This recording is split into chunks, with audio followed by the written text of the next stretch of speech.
Era noite em Jerusalém. O ar estava carregado de tensão.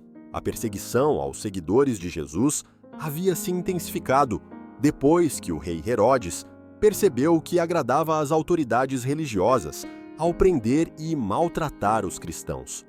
Tiago, irmão de João, já havia sido morto à espada, e agora Pedro, um dos líderes da igreja, estava acorrentado dentro de uma prisão sombria. As paredes frias refletiam a luz fraca de tochas, e o silêncio era interrompido apenas pelo barulho do ferro das correntes quando Pedro mudava de posição. Ele estava sob a guarda de 4 escoltas de 4 soldados cada, um número exagerado de vigilância, mostrando o medo que Herodes tinha do poder e da influência daquele homem. 2 soldados ficavam ao lado dele, dentro da cela, e 2 mais vigiavam a porta. Pedro estava acorrentado nos pulsos e nos tornozelos, e havia ainda portões de ferro que separavam o interior da prisão do mundo lá fora. Herodes pretendia apresentá-lo ao povo no dia seguinte, provavelmente para um julgamento falso e uma condenação à morte. Mas, enquanto Pedro dormia profundamente, a igreja não dormia. Em várias casas espalhadas por Jerusalém, homens e mulheres estavam reunidos, orando fervorosamente. Eles clamavam a Deus noite e dia pela libertação de Pedro. Suas vozes sussurradas ecoavam em cômodos pequenos, suas mãos erguidas, seus joelhos dobrados, e o coração de cada um pulsava com esperança e temor. De repente, em meio à escuridão da cela, uma luz intensa surgiu. Um anjo do Senhor apareceu, sua presença iluminando todo o ambiente. Os soldados continuavam imóveis, como se estivessem inconscientes. O anjo tocou Pedro no ombro e o despertou com uma voz firme, porém serena. "Levanta-te depressa!" No mesmo instante, as correntes caíram de seus pulsos, como se tivessem sido soltas por mãos invisíveis.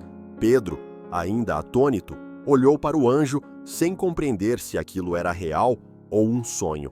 O anjo continuou: "Coloca a tua roupa e calça as sandálias." Pedro obedeceu, os movimentos ainda lentos, como quem tenta entender a urgência. Então o anjo disse: "Põe a capa sobre você e siga-me." Eles passaram pelos primeiros guardas sem que estes percebessem nada. O corredor parecia longo e silencioso, iluminado apenas pelo reflexo da luz sobrenatural que acompanhava o anjo. Passaram pelo segundo posto de guardas, que continuavam como estátuas, sem reação. Finalmente chegaram ao grande portão de ferro, que dava para a cidade. Pedro olhou para aquele obstáculo e imaginou que o som do ferro, se abrindo, chamaria a atenção de todos. Mas o portão se abriu sozinho, lentamente, sem um ruído sequer. Eles saíram, atravessaram uma rua e, de repente, o anjo desapareceu.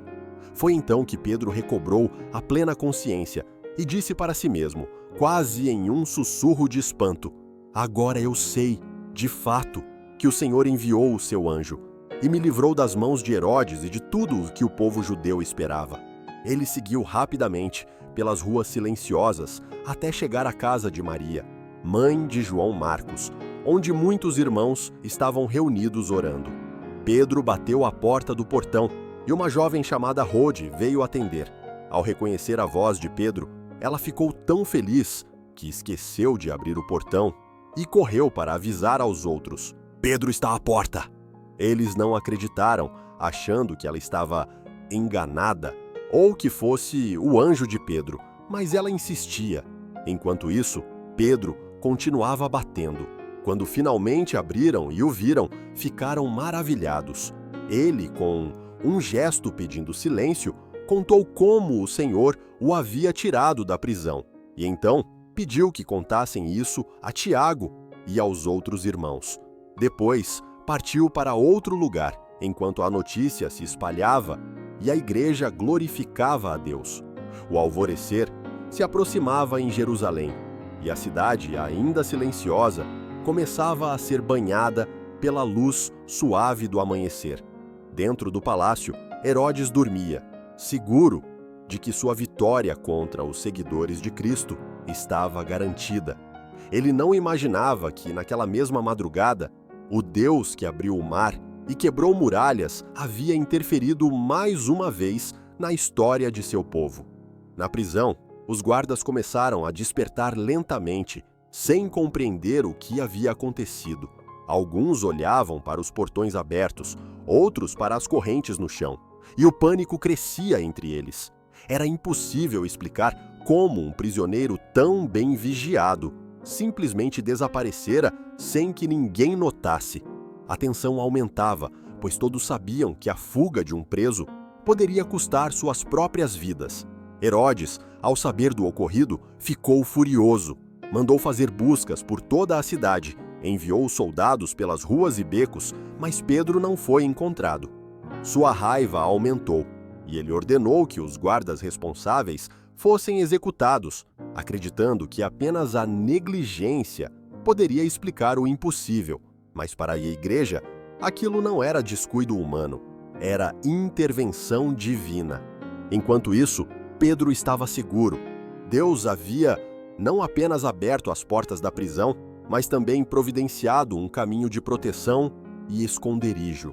É provável que ele tenha sido acolhido por outros irmãos em locais discretos, enquanto o caos tomava conta dos quartéis e a notícia se espalhava entre os judeus.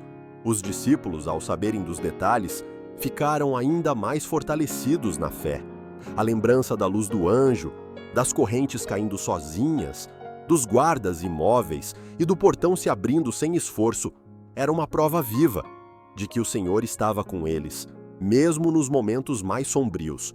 E aquela fuga se tornou um testemunho poderoso, capaz de inspirar coragem nos corações que ainda temiam a perseguição. O episódio também deixou claro algo que a igreja já começava a compreender. Não importava o quanto reis e governantes tentassem, a palavra de Deus não podia ser aprisionada. A obra de Cristo avançaria, mesmo que fosse preciso desafiar as grades, romper correntes e atravessar portões fechados. Pedro, agora livre, não se afastou de sua missão.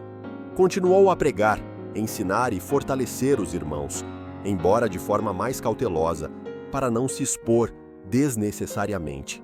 Ele sabia que cada dia era um presente e que sua vida estava completamente nas mãos de Deus. O milagre da sua libertação se espalhou por Jerusalém e além, chegando a outras regiões onde os cristãos estavam sendo perseguidos. Em cada lugar onde essa história era contada, corações se enchiam de esperança e fé, lembrando que o mesmo Deus que livrou Pedro ainda estava no controle e que nenhum poder humano podia frustrar seus planos. Com o passar dos dias, a perseguição contra a igreja continuava intensa, mas algo havia mudado na atmosfera espiritual. Os cristãos, que antes se reuniam em segredo e falavam baixinho por medo, agora tinham uma nova chama de coragem no coração. Eles haviam visto com seus próprios olhos, ou ouvido dos que estavam lá, que Deus podia mover céus e terra para proteger seus filhos. As reuniões de oração se tornaram ainda mais fervorosas. Em cada encontro, alguém mencionava o milagre da libertação de Pedro como motivo para continuar orando sem cessar. As palavras de encorajamento fluíam naturalmente. Se Deus abriu as portas para Pedro, Ele também pode abrir para nós. Se Ele fez os guardas ficarem imóveis naquela noite, Ele também pode calar a boca dos nossos inimigos. A fé se espalhava como fogo. Pedro, por sua vez, permanecia prudente, mas não silencioso. Ele se movia de casa em casa, visitando famílias, confortando os que choravam e fortalecendo os que estavam fracos. Sua própria experiência servia como sermão vivo. Não era apenas teoria, mas prova concreta de que o Senhor dos céus reina sobre todos os reis da terra. Herodes, no entanto, não conseguiu apagar de sua mente a vergonha que aquele episódio lhe causou. Sua raiva contra a igreja cresceu e ele passou a planejar novas formas de intimidar e destruir o movimento que se espalhava rapidamente. Mas, sem que ele soubesse, Seus dias de poder estavam contados e o próprio Deus trataria com ele de forma direta em breve, conforme relatam as Escrituras. Na memória da igreja primitiva, a noite em que Pedro foi libertado se tornou um marco. Ela ensinou que a oração não é um último recurso, mas uma arma poderosa, que a presença de Deus pode atravessar paredes e correntes, e que mesmo quando todas as saídas parecem bloqueadas, o Senhor pode criar um caminho que ninguém imaginaria. Anos depois, quando a perseguição se espalhou ainda mais pelo Império Romano, muitos cristãos se lembravam da história de Pedro para manter firme a esperança. Pais contavam aos filhos sobre o anjo que apareceu no meio da cela, sobre o portão de ferro que se abriu sozinho, sobre o riso contido e as lágrimas de alegria quando a igreja viu Pedro vivo diante deles. Era uma lembrança que mantinha a chama da fé acesa. E assim, a fuga de Pedro da prisão não foi apenas um milagre momentâneo, mas um sinal eterno de que o Deus que guarda Israel nunca dorme e nunca cochila.